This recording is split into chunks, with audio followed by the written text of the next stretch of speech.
బీజేపీకి బీఆర్ఎస్ మీద యాక్షన్ తీసుకోవాలి ఖచ్చితంగానే ఒక ఇంటెన్షన్ ఉండాలి. ఉన్నప్పుడు రెండు జరగదు. బీజేపీ ఒకటి కేసీఆర్ ని జైల్లో అన్న పెట్టచ్చు బీజేపీ కసి ఉంటే, లేదు అంటే కేసీఆర్ తో బార్గెన్ చేసుకొని బీఆర్ఎస్ ని బీజేపీలో విలీనమైన చేసుకోవచ్చు. ఇప్పుడు ఎమ్మెల్సీ ఎలక్షన్ లో పోటీ చేయలేదు, గత ఎలక్షన్లలో అన్ని అది కూడా అడ్వాంటేజ్ అయింది కదా. ఇగో చూసిరా కేసు ఉందని చెప్పి వాళ్ళు ఇక్కడ కాంగ్రెస్ పార్టీకి ఏ విధంగా లాభం, కాంగ్రెస్ పార్టీ లాభం దృష్టి ఆలోచిస్తే అక్కడ బీజేపీకి లాభం కనబడుతుంది. నిన్న సిబిఐ డైరెక్టర్ ఒక ఆయన మాజీ డైరెక్టర్ నాగేశ్వరరావు గారు ట్వీట్ కూడా పెట్టారు, బీజేపీకి రూట్ క్లియర్ చేస్తున్న రేవంత్ రెడ్డికి హ్యాండ్స్ ఆఫ్ అని చెప్పి. ఎట్లా ఏ లెక్కన? ఇప్పుడు 3 పార్టీలు ఉన్నాయండి. కాంగ్రెస్ పార్టీ 5 సంవత్సరాల అధికారం తర్వాత ఒక కాంగ్రెస్ పార్టీ మీద సహజంగా ఎంతో కొంత వ్యతిరేకత వస్తుంది. ఆ వ్యతిరేకత ఎవరికి లాభం అవుతుంది? ఎవరు బలంగా ఉంటే బీఆర్ఎస్ బీజేపీ ఎవరు బలంగా ఉంటే వాళ్ళకి లాభం అవుతుంది. బీఆర్ఎస్ పార్టీ అనేది వీక్ అయిపోతే బీఆర్ఎస్ బీజేపీలో కలిసిపోయినా కేసీఆర్ కేసుల వల్ల సిబిఐ కేసుల వల్ల బీఆర్ఎస్ విచ్చిపోతే ఆల్టర్నేటివ్ ప్రజలకి బీజేపీ ఉంటుంది కదా. ఎట్లా అధికారంలోకి రావాలని చూస్తా పార్టీ. మహారాష్ట్రలో ఏమైంది, అజిత్ పవార్ మీద ఎన్సీపీలో ఎన్నో కేసులు పెట్టారు, ఆయన 2,000 కోట్ల స్కామ్ చేసిన 2,000 కోట్ల స్కామ్ చేసిన తీరా ఆయన్నే పార్టీలో కలుపుకున్నారు. బీజేపీకి దగ్గర శత్రువు దూరపు శత్రువు ఎవరు మిత్రులు ఉన్నారు.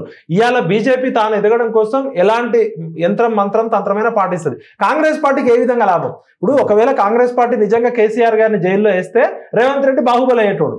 అందరూ ఏమనుకున్నారు, రేవంత్ రెడ్డి నిజాయితీగా కొట్లాడు. ఇప్పుడు ఒక బంతినే దన్నిండు. ఇది మన ఫోన్ ట్యాపింగ్ కేసు ఇక్కడే ఉంది, గొర్రెల స్కామ్ ఇక్కడే ఉంది, ఔటర్ రింగ్ రోడ్ స్కామ్ ఇక్కడే ఉంది, రేసింగ్ స్కామ్ ఇక్కడే ఉంది. ఇవన్నీ కుంభకోణాలన్నీ రేవంత్ దగ్గరే ఉన్నాయి కదా. మరి ఇప్పుడు ఇంత కీలకంగా నేషనల్ డ్యామ్ సేఫ్టీ అథారిటీ చెప్పింది, కాగ్ చెప్పింది, విజిలెన్స్ కమిషన్ చెప్పింది, ఆల్రెడీ ప్రజలందరిలో కేసీఆర్ దొంగ అనే ముద్ర ఉండి ఓడగొట్టారు. నువ్వు ఇంత బలమైన 1,00,000 కోట్ల స్కామ్, కాళేశ్వరం స్కామ్ అనే విషయంలో రేవంత్ రెడ్డిని ముఖ్యమంత్రి ఎందుకు చేసిరు? కాంగ్రెస్ పార్టీని ఎందుకు తీసుకొచ్చారు? కేసీఆర్ చేసిన అవినీతిని కక్కించడంలో రేవంత్ రెడ్డి నిజాయితీగా కొట్లాడతాడు. ఆయన తన కూతురు పెళ్లి రోజు కూడా ఆయన అరెస్ట్ చేసి అవమానించిండు. ఒక ఎంపీని డ్రోన్ ఎగిరేసిన కెమెరాలో 14 రోజులు అక్రమంగా పెట్టిండు.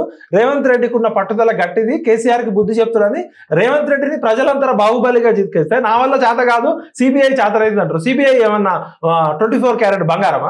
మీ రాహుల్ గాంధీ, మీ కాంగ్రెస్ లీడర్లు మీరు కూడా గతంలో సిబిఐని విమర్శించారు. ఈ వారం రోజుల్లోనే సిబిఐకి అంత పవిత్రత ఎక్కడి నుంచి వచ్చింది? The great central bureau of investigation, ఏదో మొత్తం మన ప్రపంచంలో ఒక పెద్ద అత్యంత పకడ్బందీ సంస్థ దాని మీద లేదని అంటే చెప్తున్నాడు. నేనేమంటున్నా అంటే లోగుట్టు పెరమాళ్ళ కెరక. రేవంత్ రెడ్డి గారు నిజాయితీగా ఈ 2 సంవత్సరాల్లో గినక చేసి ఇప్పటికే బర్రెల స్కామ్ లో కొంతమంది పంపించచ్చు, ఫోన్ ట్యాపింగ్ కేసులో పంపించచ్చు, ఫార్ములా ఇంతవరకు 2 సంవత్సరాల్లో ఒక్కడన్నా ప్రముఖుడు జైలుకు పోయిండా? వీళ్ళ ఆస్తులు ఏమన్నా రికవరీ చేసిర్రా? ఇప్పుడు అల్టిమేట్ భారతదేశంలో ఇన్ని కేసులు అయినాయి కదా 70 సంవత్సరాల్లో, ఏ రాజకీయ నాయకుడు ఇంకో రాజకీయ నాయకుడు జైలుకు పంపట్లే. రికవరీ ఎక్కడిది? రికవరీ పెద్ద మాట.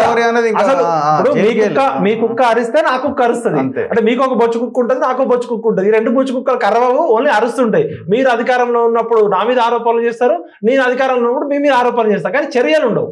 ఇప్పుడు బోఫోర్స్ స్కామ్ ఉంది, ఇంత పెద్ద స్కామ్. బోఫోర్స్ అన్నారు, మరి రాజీవ్ గాంధీకి ఎక్కడ శిక్ష పడలే, కానీ రాజకీయంగా నష్టపోయిండు. ఇలా మోడీ గారు ప్రధానమంత్రి కావడానికి 2G స్కామ్ 3G స్కామ్ ఇన్ని స్కామ్లు అన్నారు. మరి ఎంతమంది కాంగ్రెస్ లీడర్లకి శిక్షలు పడ్డాయి?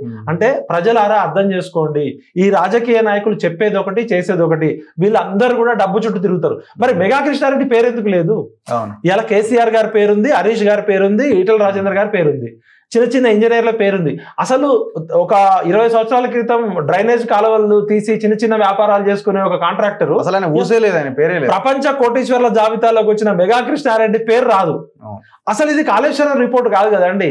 3 మేడిగడ్డ, అన్నారం, సుందిల్లా. కాళేశ్వరం అనేది 1,00,000 కోట్ల ప్యాకేజీ, 1,00,000 కోట్ల ప్రాజెక్ట్ అయితే వీళ్ళు ఓన్లీ 3 బ్యారేజ్ల గురించే మాట్లాడుతున్నారు.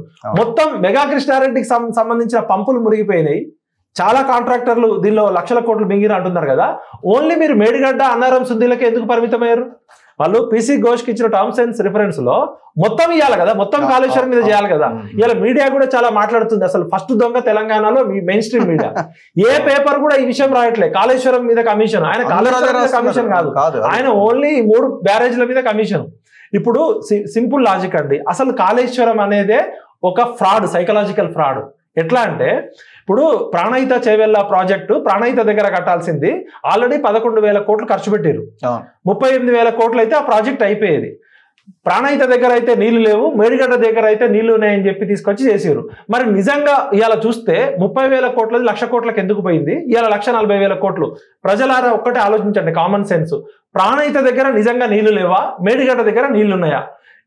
మొత్తం ఈ కాళేశ్వరం ప్రాజెక్ట్ ఎత్తిపోసిందే తిప్పి కొడితే 120 టీఎంసీ 160 టీఎంసీ ఎత్తిపోతలు తిప్పిపోతల పథకమైంది. మొత్తం వాళ్ళు అంచనా వేసిందే 160 టీఎంసీలు. మొన్న ప్రాణహిత దగ్గర 300 టీఎంసీల వరద నీరు వచ్చింది. నీళ్లు లేవంటున్నారు కదా. ఈ కాళేశ్వరం ప్రాజెక్టు వల్ల నీళ్లు వచ్చిన రైతులకు తెలుసు. కానీ ఆదిలాబాద్, ఆసిఫాబాద్, నిర్మల్, మంచిర్యాల 4 జిల్లాలు పూర్తిగా ఎప్పటికీ తలాపున పారుతుంది గోదావరి. తాగడానికి మాత్రం నీళ్లుండవు. కాళేశ్వరం ప్రాజెక్టు రాకుండా ప్రాణహిత వచ్చుంటే ఆ 4 జిల్లాలు దాదాపు 15 నియోజకవర్గాలు సస్యశ్యామలమయ్యి. ఈ ప్రాణహిత నుంచి మేడిగడ్డకు మార్చడం వల్ల ఒకటి వాళ్ళు ఎందుకు మార్చారంటే స్పష్టంగా ఒకటి కాంగ్రెస్ పార్టీ ఆల్రెడీ 11,000 కోట్లు ఖర్చు పెట్టింది. కాంట్రాక్టర్స్ కి అసైన్ చేసింది. ఆల్రెడీ 11,000 కోట్లు ఇచ్చింది. 20,000 కోట్లే. మాకు పేరు రాదు, డబ్బులు రావు. అదే ప్రాణహిత దగ్గర నీళ్ళు లేవని చెప్పి మేడిగడ్డ దగ్గర పెడితే ప్రాజెక్టుకు పేరు వస్తుంది, ప్లస్ డబ్బులు వస్తాయి. 30,000 కోట్ల నుంచి 1,00,000 కోట్ల అంచనాలు పెంచిర్రు. నిజంగా చెప్తున్నా, ఏ ఇంజనీర్ అయినా రండి చర్చకి. అక్కడ 4 జిల్లాల ప్రజలను అడుగుదాం. అక్కడ 300 టీఎంసీల నీళ్లు ఒక్క సంవత్సరంలో సముద్రంలోకి పోయింది. వీళ్ళు మొత్తం ఖర్చు పెట్టి చేసింది 1,00,000 కోట్లు ఖర్చు పెట్టి 100 టీఎంసీలు 120 టీఎంసీలు. అంటే కేవలం ప్రజలని మోసం చేయడానికి. ఇప్పుడు ఉదాహరణకి ఓ యాపిల్ ఫోన్ కొందామని మనం పోయినామండి. వాడు మంచిగా యాపిల్ ఫోన్ అని సూపర్ అని చెప్పిండు. తీరా ఇంటికి వచ్చి చూసినాక అది చైనా ఫోన్ అని తెలిసింది. అది రిపేర్ చేద్దామని చూస్తే రిపేర్కి ఫోన్ కొన్నది 50,000, రిపేర్కి 20,000 అడుగుతున్నాడు. సేమ్ ఇప్పుడు యాపిల్ ఫోన్ అనుకొని అద్భుతంగా మాటలు చెప్పిన కాళేశ్వరం ప్రాజెక్టు ఇప్పుడు అది రిపేర్ చేద్దామంటే చారణ మురికికి బారాణ మసాలా అవుతుంది. కరెంటు బిల్లు 10,000 కోట్లు అవుతుంది. వడ్డీలు అవుతున్నాయి. ఆపరేషన్ అండ్ మెయింటెనెన్స్ కాస్ట్ అవుతుంది. ఇప్పుడు అద్భుతమైన ఒక పెయింటింగ్ క్యాన్వాస్ మీద ఒక గొప్ప ప్రపంచంలో ఉన్న పెయింటర్స్ అంతా పిలిచినాం మనం. ఇది ఒక కళాఖండం. ఈ కాన్వాస్ అద్భుతమైన కాన్వాస్ నిజాం కాలంలో ఉంది. ఏకైక కాన్వాస్. దీని మీద పెయింటర్స్ ఏమంటే ఎంఎఫ్ హుస్సేన్ వచ్చిండు, లియాడో వచ్చిండు, పికాసో, అందరు ప్రపంచ చిత్రకారులు వచ్చారు. మన కేసీఆర్ గారు కూడా వచ్చిండు. నేను అద్భుతంగా పెయింటింగ్ వేస్తాను, నేను లోకల్ వాడిని, తెలంగాణ వాడిని అంటే సరే మనోడు అద్భుతంగా వేస్తున్నాడు కదా అని ఇచ్చినాం. 50 లక్షలు కలర్స్ కి తెప్పించిండు ఫారెన్ నుంచి. తీరా మొత్తం అయిపోయినాక సంవత్సరం తర్వాత చూస్తే ఆడ పెయింటింగ్ ఏమి లేదు, పిచ్చి గీతలు గీసిండు, కాన్వాస్ పాడు చేసిండు. అంటే ఇలా కాళేశ్వరం ప్రాజెక్ట్ అనేది ఒక emotional fraud. Kaleshwaram design fraud. Kaleshwaram అనే పేరు పవిత్రమైన ముక్తేశ్వర స్వామిది. అట్లాంటిది భగవంతుడు పేరు పెట్టి నదులకు నడక నేర్పిన అపర భగీరథుడు మోటార్లకు ఈత నేర్పలేకపోయాడు. బాహుబలి మోటార్లు మునిగిపోయినాయి, అయ్యేవాడు పట్టించుకోడు. మెగా కృష్ణారెడ్డి ఎన్ని 100,000 కోట్లు సంపాదించిండు, అదేవాడు పట్టించుకోడు. మరి రేవంత్ రెడ్డి గారికి ఇంత చిత్తశుద్ధి ఉంది కదా, మెగా కృష్ణారెడ్డి పేరు ఎందుకు లేదు దీనిలో? ఓన్లీ ఇప్పుడు అందరు కలిసి ఆయన కాపాడుతున్నారు. మరి అది ప్రజలు అన్ని పార్టీలకు ఎలక్టోరల్ బాండ్స్ ఇచ్చిండు. అన్అఫీషియల్ గా కూడా ఎవరికి కావాల్సింది వాళ్ళకి ఇచ్చిండు, మీడియాకి ఇచ్చిండు. ఇప్పుడు కాంగ్రెస్ పార్టీకి 300 కోట్లు ఇచ్చిండు. టీఆర్ఎస్ పార్టీ టీఆర్ఎస్ పార్టీ ఆయనకి అవకాశం ఇచ్చింది, దోచుకునే అవకాశం. బీజేపీకి ఇచ్చిండు, సిపిఐ, సిపిఎం అన్ని పార్టీలకు ఇచ్చిండు కదా. ప్రజలారా ఆలోచించండి. కాళేశ్వరం 1,00,000 కోట్ల project major contractor Megha Krishna Reddy. మరి మెగా కృష్ణారెడ్డి కాంట్రాక్టర్కి ఎక్కువ డబ్బులు మిగులుతాయి కదా, కాంట్రాక్టర్ ఇచ్చే పర్సెంటేజ్ కదా పొలిటీషియన్స్ కి. ఇంజనీర్ల దగ్గర 100 కోట్లు ఉంటాయి, పొలిటీషియన్స్ అవినీతి పరులు అంటారు. మెగా కృష్ణారెడ్డి పేరు కాంగ్రెస్ చెప్పదు, బీజేపీ చెప్పదు, టీఆర్ఎస్ చెప్పదు, ఏ పార్టీ చెప్పదు. అంటే ఇది మెగా దోపిడీ. మెగా కృష్ణారెడ్డి ఇంటిని ముట్టడించాలి మనం అంతా. మెగా కృష్ణారెడ్డి భార్య వజ్రాలు పొదిగిన గౌన్లతోటి 1,00,000 కోట్ల రూపాయలతోటి ప్రపంచ కోటీశ్వర్ల జాబితా. కాళేశ్వరం ప్రాజెక్టు కట్టక ముందు మెగా కృష్ణారెడ్డి ఆస్తి ఎంత?